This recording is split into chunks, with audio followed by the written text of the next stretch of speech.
In today's show, we're looking ahead to a busy Wednesday in the NBA. Michael Bolton. Thanks, Josh. It's Michael Bolton here, and it's time for another episode of the Locked On Fantasy Basketball Podcast. Let's get to it. Let's get to it, indeed. You are Locked On Fantasy Basketball, your daily fantasy basketball podcast, part of the Locked On Podcast Network.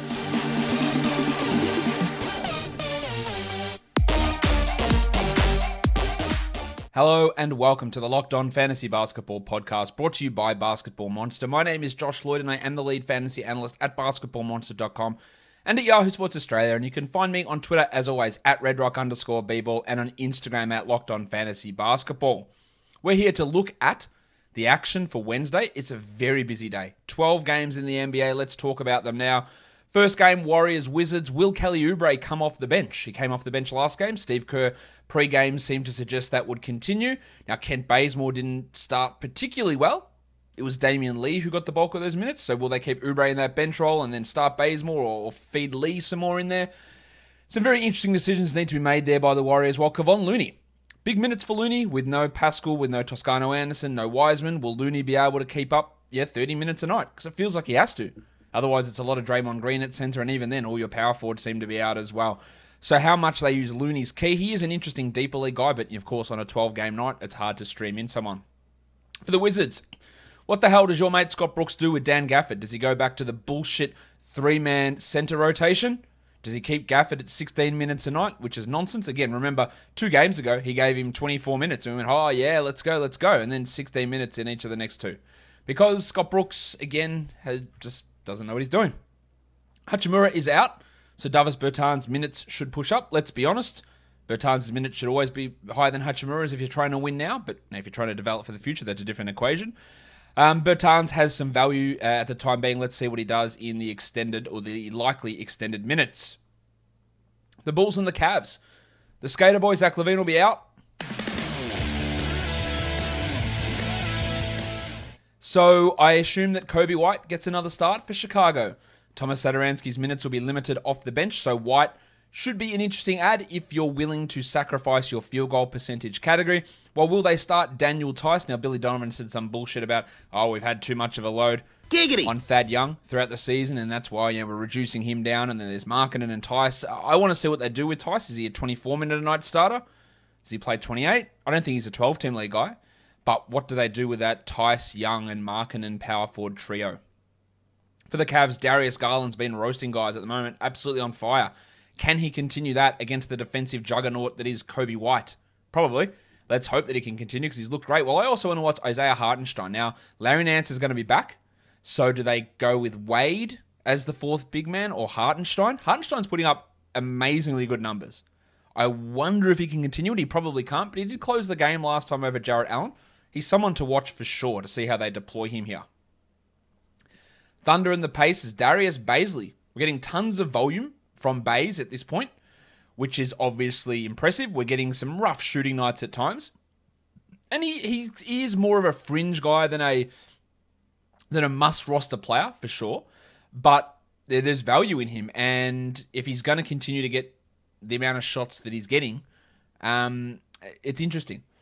Now, Lou Dort is likely to return. He's currently listed questionable. I do expect him to return. So how that impacts Bazley remains to be seen. While Tony Bradley out, just now, upside's low for Bradley, but 20 minutes a night for 3 consecutive games, continually outplaying the C part of Moses Brown. Isaiah Roby remains out. So Bradley can be a short-term option. Just a short-term guy, but a short-term option nonetheless.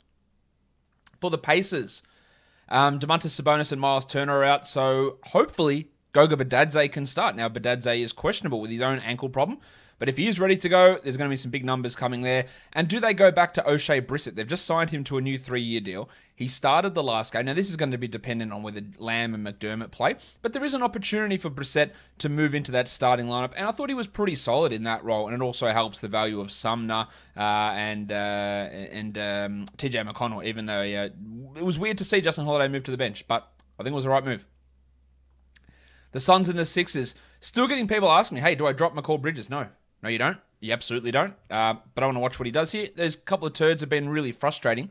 but he still retains pretty good value in my opinion, and let's hope he can produce a little bit more than he has on the average over the last 2 weeks, while Cam Johnson is a nice three-pointers and points type streamer guy, but I just don't see the upside in his role. I don't think they'll go back to Dario Saric as the starter at power forward. It should be Jay Crowder in that spot. While for the Sixers, second game for George Hill. How much does Hilly play in this one? He only played like 19 minutes. How does the Hill, Curry, Thibault, Milton combination all work? Yeah, how does that look at in terms of who gets the minutes in that rotation? The Sixers are also, we don't know whether Toby Harris or Ben Simmons are going to play. Both guys missed last game, and that's going to have an impact on Hill, and it's going to have an impact on Thibault, who played 31 minutes. Now, I'd expect Thibault's minutes to go up if if Simmons is out because of Thibault's defensive ability, replacing some of what Ben can do in that area. But otherwise, Matisse is just probably going to be that 18, 19 minute a night sort of player. The Nets and the Raptors back-to-back here for Brooklyn. Of course, there's no James Harden. There's probably no Kevin Durant, but that's not confirmed at this point. I want to see Landry Shamet, whether he can, or he started Tuesday's game. Will he start again? What's the production going to be like? How consistent can he be? And then Kyrie Irving. Will Kyrie play the back-to-back? I imagine he will. But carrying that large load. Giggity! How does Kyrie look with those assist numbers, which have bumped without Harden? I wonder if that can continue. For the Raptors, all of those blokes who were out, Siakam, Anunoby, Lowry, Van Vliet, they're not on the injury report, so they should all return. So what does that mean for the role of Malachi Flynn? What does it mean for the role of the Wiki Chris Boucher? What does it mean for Kem Birch? Will they go back to Siakam at center? And if they don't, who sits? Is it Gary Trent that moves to the bench?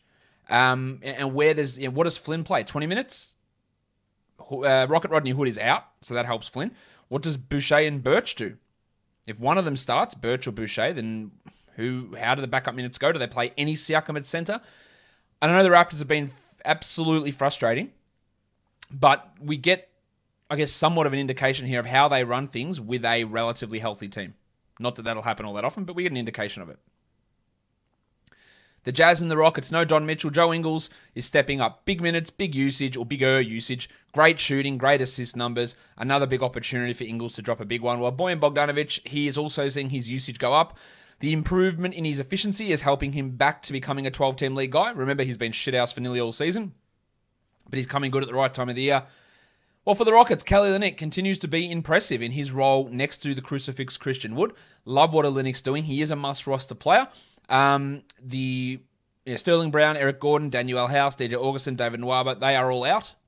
So, the rotation's going to remain fairly similar.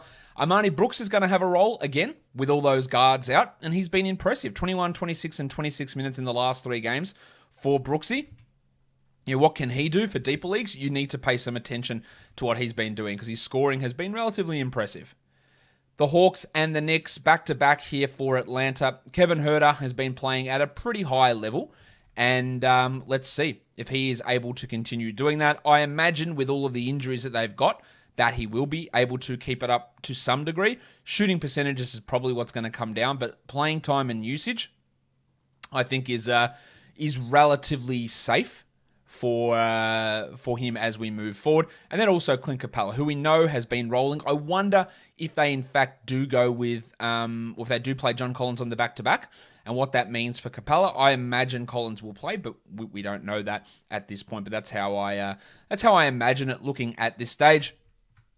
For the Knicks, back-to-back for those guys as well. The double royal, Julius Randle.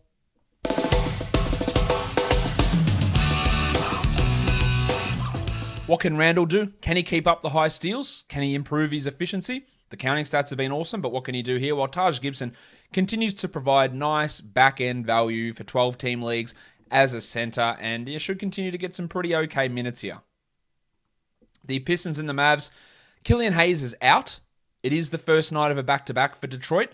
So what does that mean? Who starts? Dennis Smith Jr. is doubtful, so it looks like they're going to go back to Corey Joseph. So maybe there's short-term one-game value for him. I don't imagine he plays on the Thursday, but Jeremy Grant will be back, Corey Joseph will be back, Plumlee will be back, Siku's back, Wayne Ellington's back. All those guys are returning. It's just Killian that's out. What do they do as Isaiah Stewart? Do they start Plumlee and play him 18 minutes and give the rest to Stewart? Do they finally cave in and just make Stewart the starter? I think there's some big questions to answer there. For the Mavericks, Jalen Brunson's playing pretty well most of the time. It is hard to rely upon him consistently for 12-team formats. 14 teamers, you want him, no doubt. But let's see what that role looks like. And same as Dorian Finney-Smith, who does have that back-end value. Nice 14-team league guy, but can he continue a nice uptick in form that he's had of late?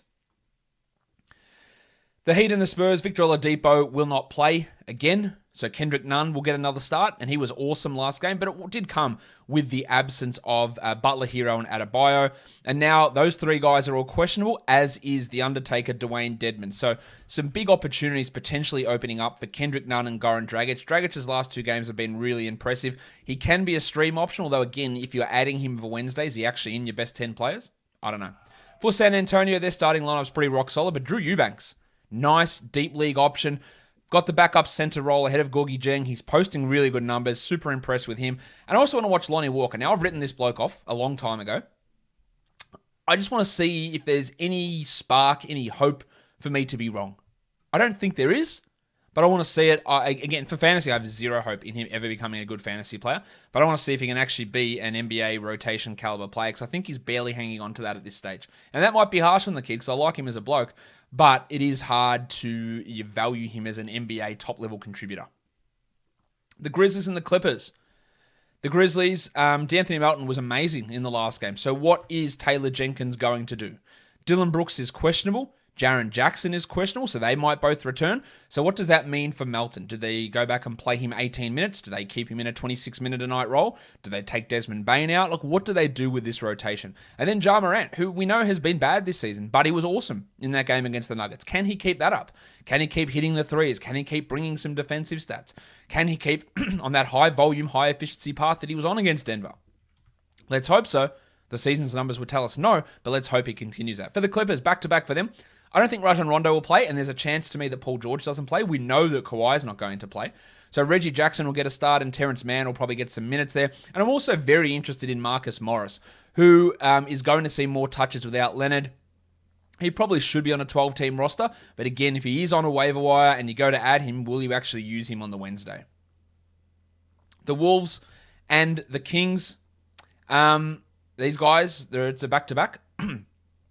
They are playing each other on Tuesday, and they're going to play each other on Wednesday. D'Angelo Russell, he's been playing in back-to-backs, but minutes have been limited. He hasn't gone over 26 minutes yet since he returned from injury. Do they keep him low across this back-to-back? Can he outplay Ricky Rubio?